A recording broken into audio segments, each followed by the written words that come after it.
Nah, sahabat hikmah, ngomongin soal sapi, banyak loh kuliner yang berbahan dasar daging yang satu ini. Mulai dari sate, steak, sampai kuliner yang sedang ngetren ini. Ya, daging asap atau sei sapi. Sei sapi ini makanan khas daerah Kupang. Awal mulanya pakai daging rusa, tapi makin kesini masyarakat setempat mulai memakai daging sapi. Wih, lihat deh cara masaknya yang diasapin gini, bikin ngiler banget ya. Udah pasti sih ini juara banget rasanya. Untuk merasakan lezatnya daging ini juga prosesnya nggak mudah loh. Harus melewati marinasi selama 12 jam dan pengasapannya selama 3 jam. Sahabat hikmah, sejak pandemi berlangsung, banyak bisnis yang menurun. Bahkan beberapa orang harus kehilangan pekerjaan mereka di era ini. Tapi berbeda dengan owner restoran daging asap ini. Ialah Ari dan Rika. Sepasang suami istri yang membangun usaha ini sejak awal pandemi. Karena pekerjaan Ari sebagai desainer yang sedang menurun, ia pun memutuskan untuk membuka usaha kuliner dengan istrinya untuk bertahan. Sebenarnya kita langsung mau niat bikin restoran. Cuma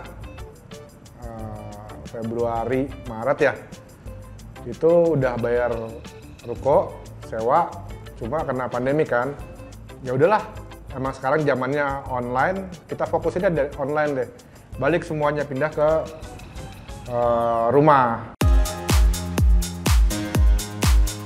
Usaha yang dimulai dari rumahan ini awalnya fokus pada makanan beku dan penjualan secara online saja. Tapi tidak disangka berkah pandemi pun dirasakan Ari. Februari tahun lalu di saat frozen food sedang tren, menjadikan usahanya ini banyak diterima kalangan masyarakat. Bahkan di bulan pertama ia berjualan, sudah bisa mendapatkan hingga puluhan juta rupiah per bulan. Bahkan di bulan ketiga, sudah bisa tembus hingga ratusan juta. Masya Allah. Nah, kagetnya pas bulan ketiga kita jualan online, itu nembus sampai 200 jutaan. Melihat peluang yang menjanjikan, selang 8 bulan kemudian Ari pun berinisiatif membuka sebuah restoran. Penjualan pun dilakukan secara online maupun offline. Tapi ternyata penjualan secara offline tidak semudah yang ia bayangkan. Pada saat awal buka, sedikit sekali pembeli yang datang. Cuma 2 yang mesen gitu. Yang datang ke sini baru ya 5 orang. 5 orang tuh udah banyak lah bagi kita gitu. Ada 5 orang siang 3, malam 2 udah banyak. Tapi berbekal kegigihan dan keyakinan, Ari mampu bertahan dan mengembangkan usahanya di tengah sulitnya pandemi ini. Restoran daging asap yang kala itu belum banyak, membuat restoran miliknya perlahan-lahan dilirik masyarakat. Ragam menu yang ia sajikan pun bervariasi, dimulai dari sapi, ayam, sampai bebek. Harganya juga masih terjangkau, berkisar antara 20.000 hingga 30 ribuan. Tidak hanya itu, penjualan secara online juga terus dilakukan, membuat mereka yang jauh di luar kota pun bisa menikmatinya. Mendirikan usaha baru di tengah pandemi bukan semata-mata untuk mencari keuntungan bagi dirinya saja. Ia menciptakan lapangan kerja baru sehingga banyak orang yang kehilangan pekerjaan bisa kembali bekerja. Dari pandemi awal itu kita dapat hikmah perusahaan restoran-restoran besar itu kan operasionalnya besar, pegawainya banyak. Ketika dapat pandemi awal, ya mereka terpaksa harus melepas karyawan-karyawannya dan itu beberapa ke kita. Usaha yang diberi nama Papo Store ini kini telah memiliki 12 orang pegawai. Pendapatan dalam sebulan pun bisa menyentuh hingga 200 juta rupiah. Bahkan pengiriman tidak hanya di Indonesia saja. Dalam sebulan ia bisa mengirimkan daging ini hingga 2 kali pengiriman ke negara tetangga seperti Singapura maupun Malaysia. Masya Allah. Sebenarnya mereka kayaknya sih dibawain ya sama teman-temannya kayaknya. Hand carry gitulah ke Malaysia, ke Singapura, sama ke Australia. Cuma akhirnya mungkin mereka lihat IG-nya ada, mencoba mesen. Kalau Singapura kita masih bisa. Singapura Malaysia. Kalau yang Australia rada ketat lah. Kita ya Singapura sebulan 2 kali lah. Membuka usaha di tengah pandemi tidaklah mudah. Selain modal, butuh juga niat dan keinginan yang besar. Ari dan Rika pun saling menguatkan agar mampu bertahan bagi mereka dan juga membawa manfaat bagi orang lain. Assalamualaikum warahmatullahi wabarakatuh.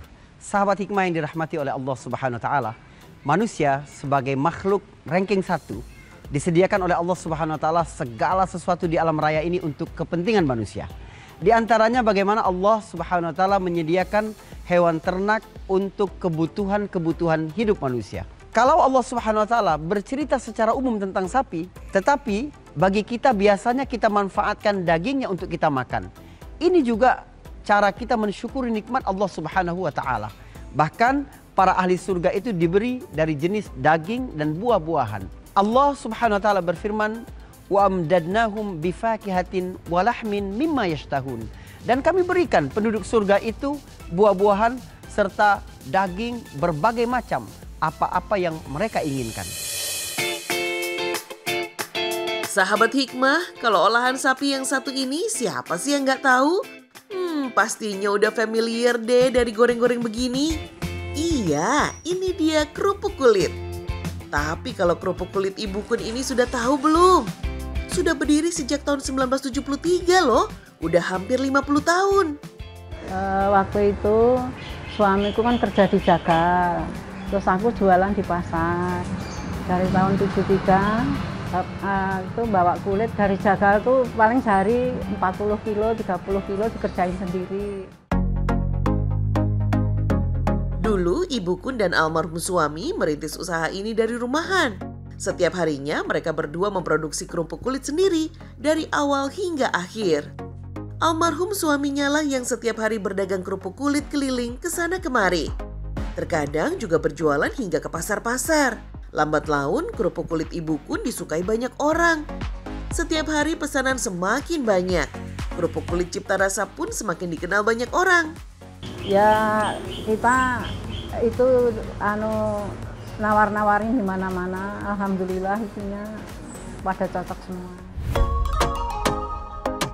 Berasal dari keluarga yang gemar membuat kerupuk kulit, resep ini diterapkan secara turun-temurun hingga ke Ibu Kun, sehingga menghasilkan kerupuk kulit yang renyah dan nikmat.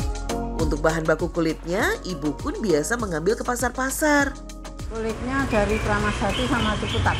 Khusus sapi sih, kalau kerbaunya dari Pandeglang. Nah, kalau untuk membuatnya, pertama kulit harus dibagi menjadi seperti ini. Kemudian direbus di dalam drum. Kerupuk kulit Ibu Kun terbuat dari 2 bahan, yaitu kulit sapi dan kerbau.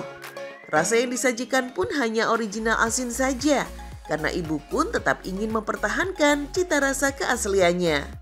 Udah, waktu itu kan aku ikut budeku yang di Menteng Pulo Jembatan Merah. Kebetulan keluarga yang di Jogja itu bikin kerupuk kulit, motong ayam, motong sapi, jadi udah turunan. Setelah direbus, kulit dibersihkan dan dipotong kecil-kecil. Kemudian diberi garam, lalu dijemur. Tantangan dalam bisnis kerupuk kulit ketika musim penghujan seperti ini, kalau sinar mataharinya kurang, akan menghambat penjemuran kerupuk. Kerupuk yang tadinya harus dijemur selama 2 hari, bisa mundur hingga 3-4 hari. Dulu, Ibu Kun bisa memproduksi kerupuk kulit sekitar 50 kg per hari. Kini, ia sudah bisa mencapai 400 kg per harinya. Dan sebulan bisa mencapai 5 ton banyaknya. Bahkan ketika Hari Raya Idul Adha, pesanannya bisa mencapai 25 ton. Dengan harga Rp100.000 per kilogram untuk yang matang dan Rp110.000 per kilogram untuk yang mentah. Omset Ibu Kun dalam sebulan bisa mencapai 400 hingga 500 juta rupiah. Masya Allah. Kerupuk kulit Cipta Rasa tidak hanya dinikmati oleh warga Jakarta saja. Pengiriman pun banyak dilakukan hingga keluar pulau. Supaya lebih awet, biasanya pengiriman jarak jauh hanya melayani kerupuk yang mentah saja. Ini juga untuk menghindari agar kerupuk tidak rusak. Berbagai penghargaan pun telah diterima oleh Ibu Kun. Ini membuktikan kalau kerupuk kulit Cipta Rasa memang sudah juaranya. Dikisahkan ada seorang kaya yang banyak sekali hartanya tapi tidak memiliki anak. Ahli waris dari laki-laki kaya ini adalah anak perempuannya serta seorang ponakannya yang laki-laki. Tetapi ponakan ini tidak sabar menunggu pamannya meninggal dunia untuk mendapatkan warisan itu.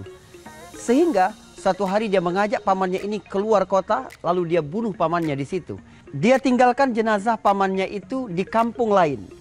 Ini kalau dibiarkan akan menyebabkan peperangan antar suku yang sangat buruk. Akhirnya salah seorang dari mereka menasihati untuk datang kepada Nabi Musa alaihissalam untuk meminta petunjuk siapa pembunuh yang sebenarnya. Nabi Musa alaihissalam memerintahkan mereka untuk menyembelih sapi. Tentu saja mereka merasa tidak ada hubungan antara ini.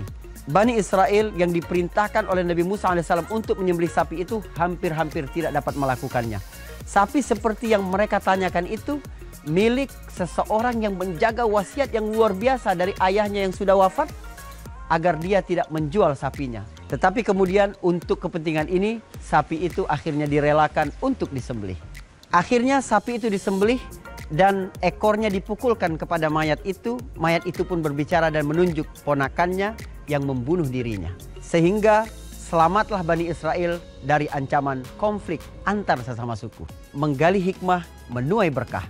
Assalamualaikum warahmatullahi wabarakatuh.